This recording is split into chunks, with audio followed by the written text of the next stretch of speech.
Blue Protective Mastery, prevent damage? Captain Ginyu a hit effect. What?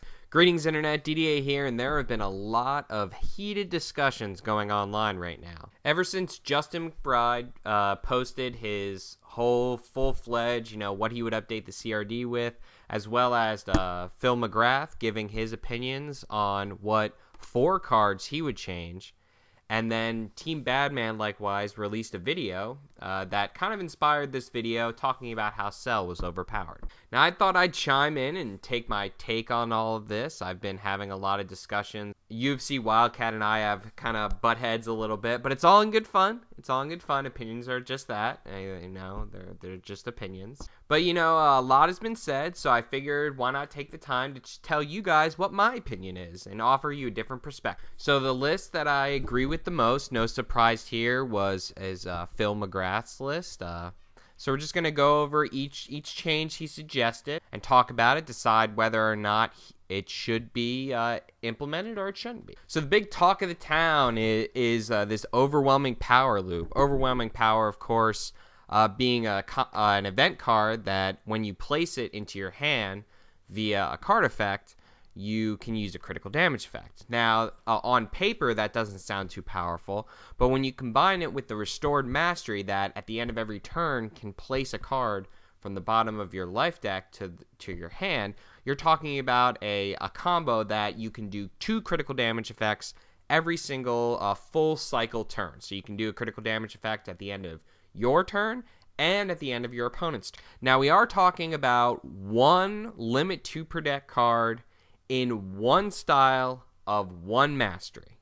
So that's important. That's an important distinction here. First off, this is a very limited combo, although it is a crippling, shackling combo. There are some archetypes, and this is the main argument for this card being overpowered. There are some archetypes that are just kind of removed from the equation, so to speak, because of this combo. Those namely being a deck that solely tries to win by Dragon Ball victory, or tries to use allies to swarm the field. So the first question I ask myself is, okay, so we're shutting down Dragon Ball and ally decks with this combo. Well, what's the deck that's going to be a Dragon Ball deck? Well, the first thing I think of is red. I think of red Garlic, and I think of red Roshi as extremely strong Dragon Ball decks. And are those decks shut down by overwhelming power? Well, red can generate an insane amount of critical damage effects. Insane. We're talking about being able to do 4, 5, 6, 7 critical damage effects per combat. When you add cards in like Red Shoulder Grab, Red Blaze, Red Knee Lift, you can just see that the amount of critical damage effects that red can generate vastly outweighs the amount of critical damage effects that can be used by this restored combo. If you willy-nilly play your Dragon Balls down on the field, yes, you will get countered by this combo. It is the most frustrating thing in the world to play down Dragon Ball 7 and then have your opponent instantly steal it by doing nothing more than just raising up his life deck and saying, see that bottom card? That's overwhelming power. Give me that. But that's kind of the point. If you see Restored Mastery, you're going to want to change your game plan. Just like if you see a certain MP. You're going to play against MPs a certain way. You're going to change the way you play against Garlic Jr. You're going to change the way you play against Turles. You're not supposed to just sit down and do what your deck does every single game. You need to switch up your strategy. Red is able to generate enough critical damage effects to steal all the opponent's Dragon Balls away. And be it that the Restored Mastery doesn't do anything to stop your opponent from stealing your Dragon Balls, I don't see this as a major issue. Just don't play your Dragon Balls down on the field until late game. Your opponent is not going to hold a dead card or stop rejuvenating just because he's waiting until you play a Dragon Ball. And if he is, that's just an advantage for you. The next deck archetype that's kind of taken out by this combo is ally decks.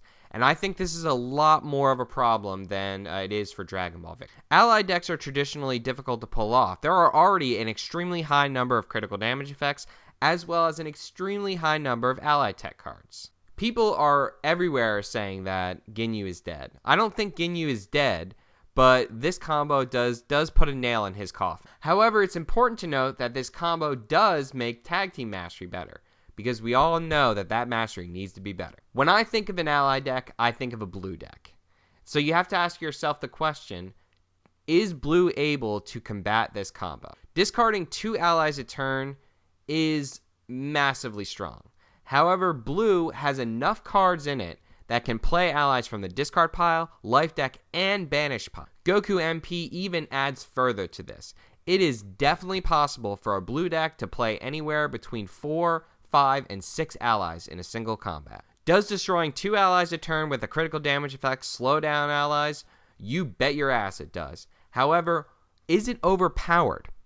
I don't really think so. It's at least not overpowered enough, again, to be used in a single style, single mastery, a limit 2 per deck card. It's a critical damage effect. They're everywhere. It is not so strong that it needs to be nerfed. Creating a simple drill for red that says your Dragon Balls cannot be captured by critical damage effects, or a drill for blue that says your allies cannot be discarded by critical damage effects would instantly solve the problem. There are many ways to combat certain cards in this game, and nerfing them is one of them. However, creating a new card is another. Moving on to the next card that Phil suggested to change, Dragon Ball 7. I don't disagree with him that this card is one of the strongest in the game. If you look back in my videos, when the game was first released, I said that the strongest freestyle card, non-style card, I have to stop saying freestyle cards, non-style card, was Dragon Ball 7. I made a video about it. It's an extremely powerful card. It's a 6 damage swing. And not only that, you choose the cards. You choose the 3 cards, and it allows for insane combos with control decks, picking the perfect hand that you need. However, the thing that makes Dragon Ball 7 balanced is that it's a Dragon Ball.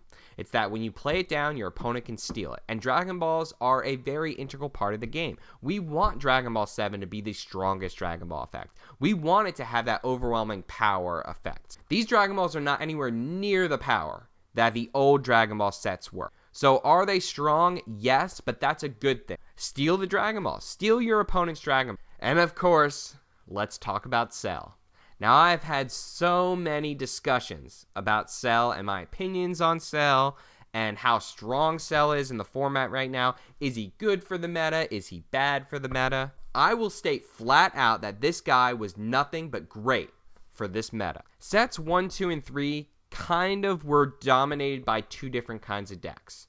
There was the turtle deck that just played the game either sitting on level 1 or played a really defensive, slow game that either won slowly by anger, won slowly by control, like Namekian Piccolo, Black Krillin, Orange Goku. Those were just really slow turtle decks that used Blinding Energy move to get out of combat, and things like this nature. And the other deck type that was good was Ginyu. It wasn't a deck type, it was just one personality, Ginyu. What Cell did for the metagame is he took those slow turtle decks. He said, okay, if you guys want to sit and slow down the game, I'm going to do that, but I'm going to do it better than you.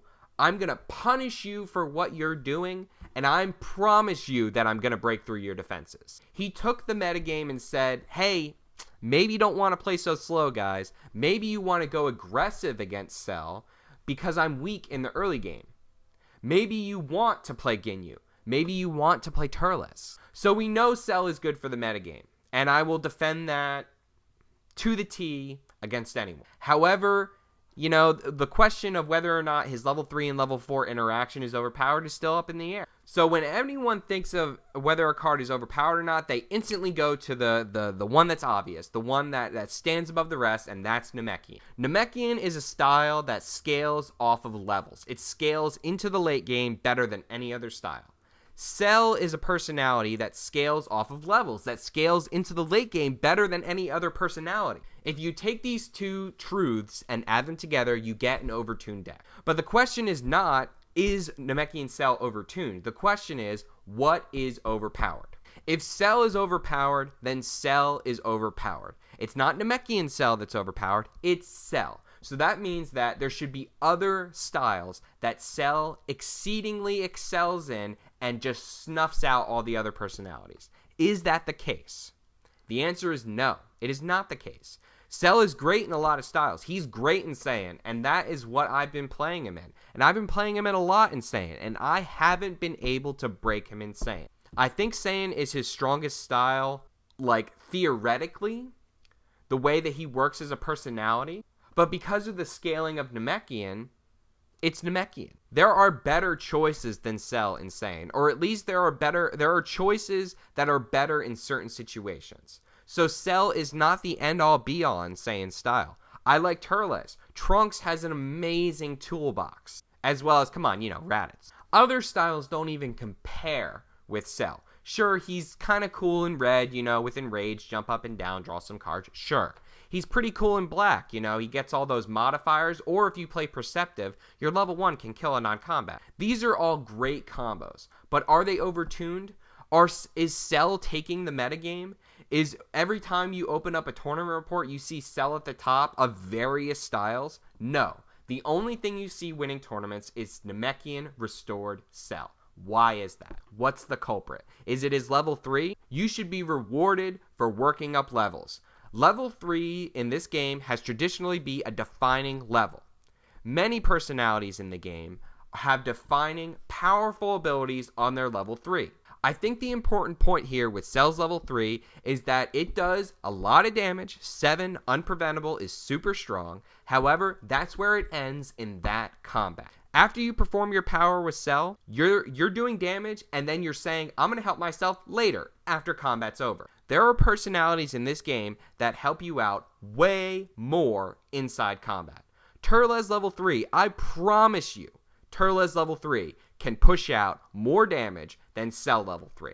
At least inside that combat. This is why Cell is playing the slow game. Because you want to not only get to level 3 before you even get started, but you want to really utilize the jump between 4 and 3. You want the game to last 5, 6, 7 combats. The only way that Cell becomes overpowered or overtuned is if he jumps to level 3 in the first combat. What card can do that for us? And this is where Namekian Leaping Kick comes in. And out of all of the cards that I've seen talked about online, that McGrath's suggested in his list of 4, Leaping Kick is number 1 on my list. There is no card that is a better leveling card than Leaping Kick. You can draw it first turn. You can draw 2 of them first turn. You can draw 3 of them and just go to town on the opponent. You're only losing 2 cards in your life deck. It should just say physical attack, advance a level. There's very little disadvantage from what you're doing. And being a guaranteed effect means that you can count on it.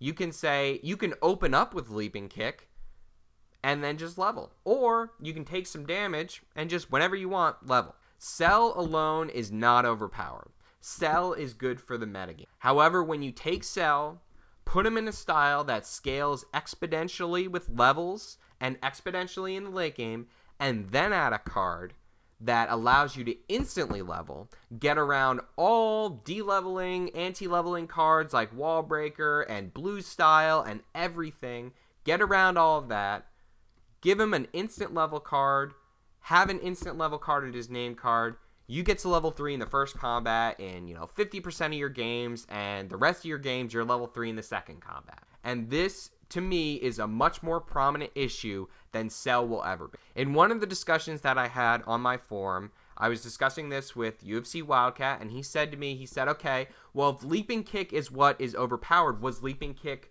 overpowered when the card came out? Were we seeing Leaping Kick decks that were too powerful in set 4? And my answer is yes, we were. As soon as Leaping Kick came out, most of the Piccolo decks switched from the Control Mill variant, the Control Turtling Defensive variant, to Leaping Kick builds. And I saw this in front of my own eyes. My good friend and Team EV member, Ryan Lewis, played in the New Jersey ARG a few months ago. And I was judging it, and I saw him make it to the finals. And his favorite deck, the deck he plays the most of, and my main experience with the Namekian style is from him playing his Turtle Defensive Piccolo MPPV Dragon Ball deck. Triple Victory. It's a very strong deck. However, he was taken by another Piccolo deck that was the Leaping Kick deck. Everyone talks about how overpowered Piccolo was before Cell entered the meta. Little did we know, we just didn't have enough time to realize how much Leaping Kick would impact the game. For Piccolo, not only does Leaping Kick get you to levels, get you to that level 4 that shuts down all Dragon Ball powers for your opponent, but it also gets you free cards. Free levels, free cards, free everything. If you want to call something overpowered, let's do it. And let's do it together as a community. Let's discuss it. But before you call something overpowered, Point to what you think is too strong and say to yourself, why is that too strong? What is making that too strong? Could I be wrong? Absolutely. I've been wrong before. However, I'm going to use my 12 years of experience with not only this card game and multiple iterations of the game, but also with this card game company. And you want to believe me when I say that they're watching, they are noticing what they are testing, they are noticing what we say is overpowered, and they are making decisions. It may not be the decisions that you expect, but I can promise you that they are considering what we're saying. As soon as Matt Combs released that Orange Charge bullshit deck, as soon as he said, hey, just rearrange your whole deck and win by Dragon Ball Victory turn 2, as soon as that happened, 2 days later the card was changed. It is obvious that they're paying attention, and they're going to make changes when they need to. However, they're not going to make changes when somebody plays a deck that's countered by something that came out. They're going to make changes that benefit the health of the game overall. So I hope you guys like this opinion video. Please comment in the comment section below on your opinion. Did I hit the nail on the head? I'm sure you have opinions that differ from mine, so tell me about it in the comment section below. Please don't hesitate to hit that like button if you like this video, and as always, turn your dial to Random Number Gaming for weekly updates for the Dragon Ball Z card game.